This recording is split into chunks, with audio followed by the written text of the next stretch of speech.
Важко переоцінити той подвиг, на який спромоглися для нас і нашого майбутнього діди та прадіди. Тож не дивно, що кожного року до визначної дати – Дня перемоги вдячні нащадки складають хвалу ветеранам.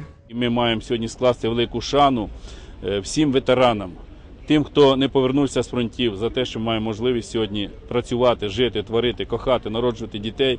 І саме сьогодні президентом України Віктором Федоровичем Януковичем приділяється цій категорії людей. Як найвагомішій святині нашим ветеранам Великої Вітчизняної війни велика увага і пам'ять про Вітчизняну війну. І саме з ініціативи президента започатковано і була внесена пропозиція, щоб в кожному регіоні провести автопробіг, відвідати кожен населений пункт, відвідати кожну могилу, кожні обеліски. На Хмельниччині подібна акція проходить вже декілька років поспіль. Цього року вона тривала 2 дні. Сьогодні ми проводимо такий прекрасний захід, як присвячений вахті пам'яті автопробіг. Автопробіг розпочався вчора у нас.